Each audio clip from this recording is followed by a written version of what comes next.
afternoon. I know this is a little bit impromptu. I'm prepared to share in full in the letter meeting at 7 o'clock. So I am Dr. Emmanuel Asonye. I am a linguist by training. I created Omenka App. This is an app that codifies and documents my language, Igbo language. And I created... Igbo is from Nigeria. And Igbo is one of the largest. And that's where that throne came from. Absolutely. Yes. Over the years, I was working on sign languages.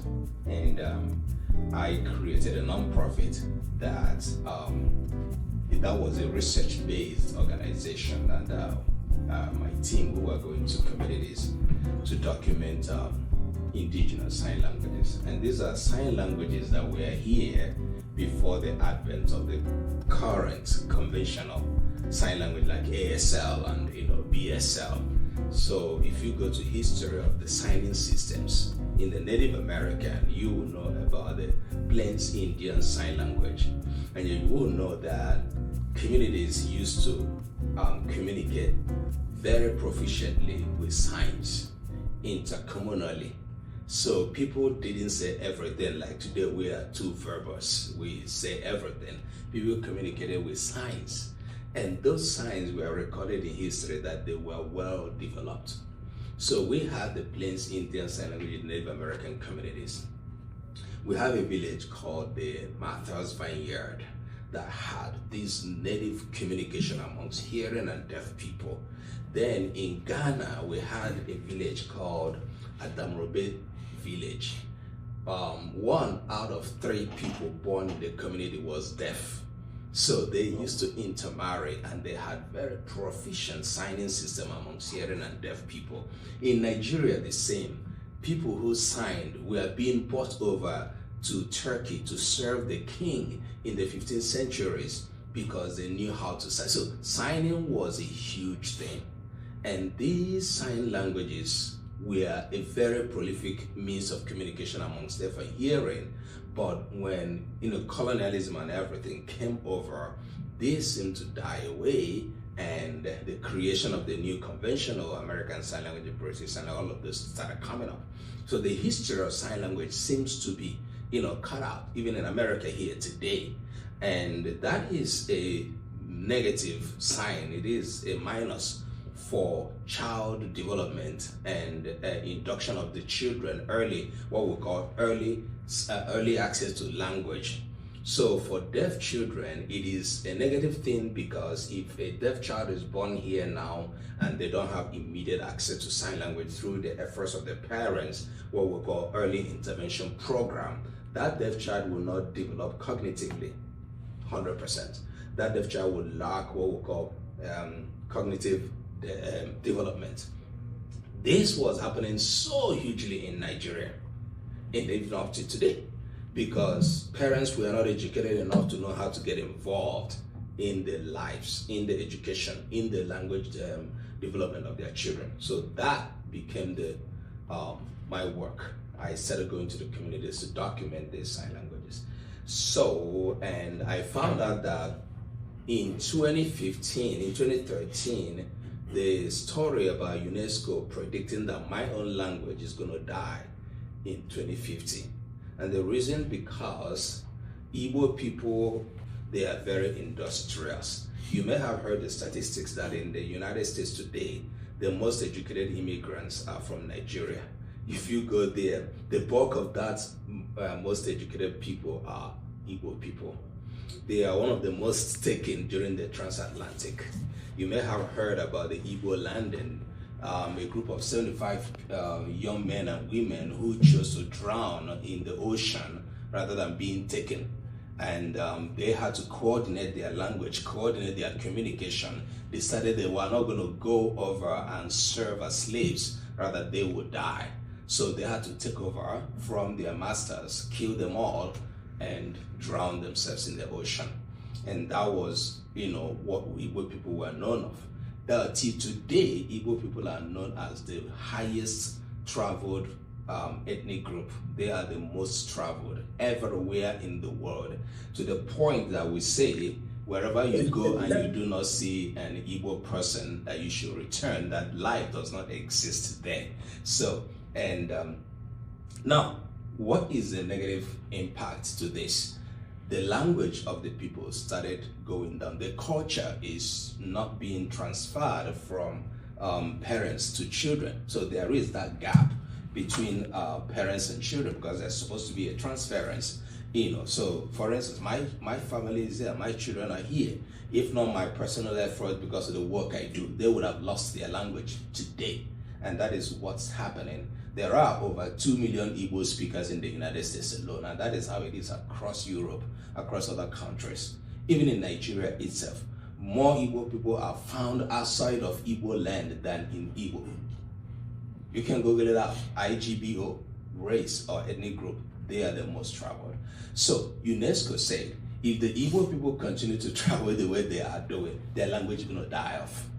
And so that created a huge awareness amongst language scholars, activists, people who are trained in that area. So I had to make a shift.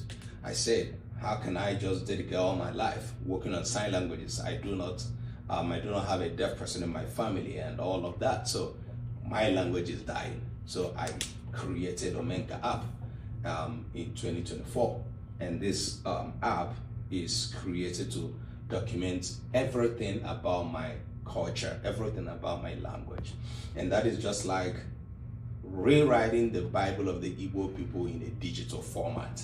So I'm writing the arts, the music, the poems, everything about the Igbo people. I'm not just only writing them or like documenting them.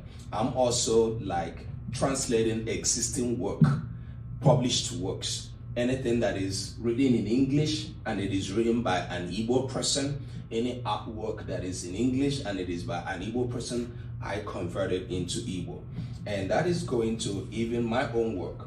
Not quite long, I published a work I called Nature's All. It took me 15 years to work on this. And this is almost my life experience as a boy growing up in in my community and some of the experiences I had. A book like this is on Amazon right now, and we are selling it because we are using it as a support to the work we are doing. But more importantly, I had to publish this in English because it has been written in English for the past 15 years, so that I'm going to translate it into Igbo language, so that even if Amazon decides to, tomorrow it doesn't have my work, it is in the app. And why did we decide to do an app? That is because we have seen the world that we are in the next 20 years, 50 years. There's a huge fear how the world is going to look, because technological revolution is going to transform everything. Today we see in the media how AI robots are serving people food, robots are bathing people, robots are carrying people's babies and everything. And for us who are in language and culture study, we stop sometimes to ask questions. How do we preserve our culture as humans if machines are going to take over almost everything we are doing? How are we going to be able to still be humans and live our lives, have communities and cultures that we can be proud of, that distinguishes us from the machines, if we allow the machines to take over? When I was younger, I used to like, till tomorrow I like action movies. One of the things I watch about Hollywood is about some of these fantasies I thought that would never ever come to fruition, where robots and machines chased away humans and started fighting them. Today, with what is happening in the AI world, it seems to be too close. So we have a very deep concern across communities and cultures, not just me as an Igbo speaker.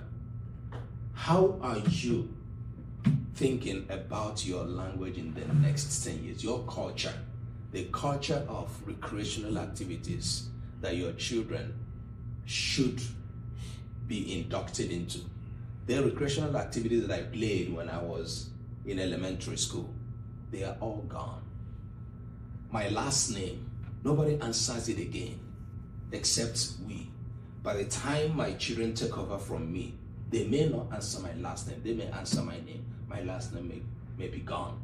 How do we, as people who are in this intersection, knowing, having the experience of our childhood, cultural experiences, and seeing ourselves revolutionizing, transitioning into something that we don't even know what it's going to be? For what is worth, even people who are working in the technology environment are scared. They are scared of what they are building, because what they are building, the world has never seen it before. It is not to put fear in anybody, but my concern is about our culture.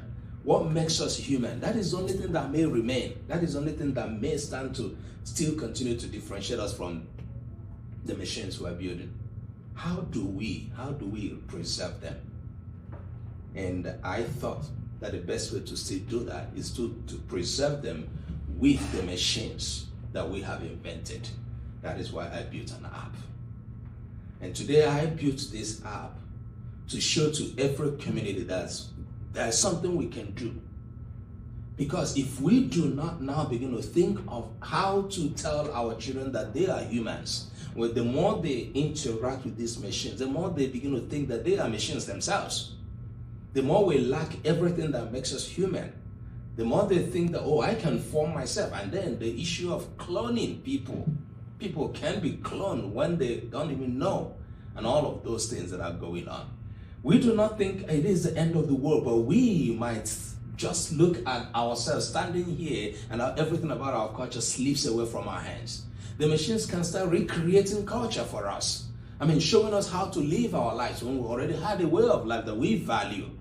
Today, I know there are communities in Native Americans that do not want to transfer their cultural knowledge to strangers.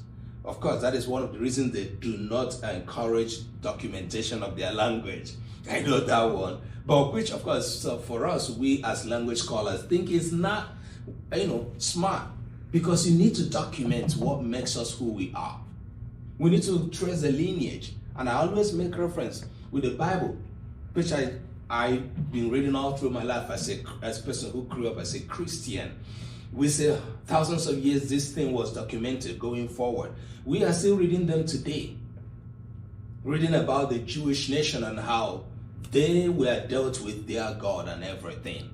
That is because it was documented. It was documented in their language before it was being translated into what we can read today. What can we do as humans who are living our lives today, watching this transition coming so fast? When we're no longer there, what do we hand over to our children? I think if every culture, every community can build a thing that works like the app we are working on, maybe that may be one way we can still have a life. Our children can still have their names remembered, their lineages remembered. Because I do not know why God in heaven was concerned about tracing the birth of Jesus in the Bible up to the Adam. That is the Bible story they told us. That's why we heard it. If that brings salvation, I do not know. All I know is that is the story of a people. Why was it necessary? It was necessary because every bit of our being here is necessary.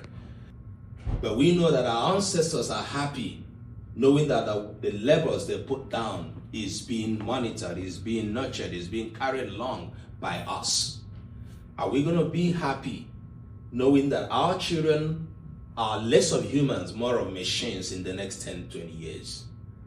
That is what we are going to avoid when we abide by the consciousness of making sure that our culture and our language is preserved.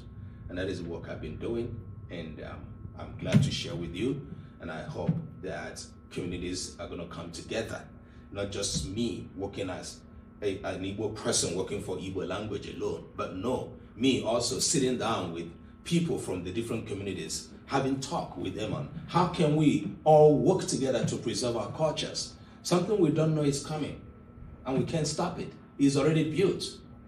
We are seeing them. We have it. We are using them in our phones. You open your computer, AI will tell you, why don't you use this to make note for you? It's in Zoom. They make note for us. They want us to put all our details there so that they will recreate us. They want to know how we think, and they will digitize that. So I want to bring how I think to the world through my language and culture. I want to show the world that I have a culture. I want to show the world I'm proud of who I was, being born in a village area where I was able to experience something that I'm proud to put in a book in Amazon. And we ask that people can contribute, people can put their effort down, people can agree to be part of this revolution, cultural revolution, that we want to, also make sure that it happens in our own lifetime. Thank you for listening to me. Thank you. Thank you.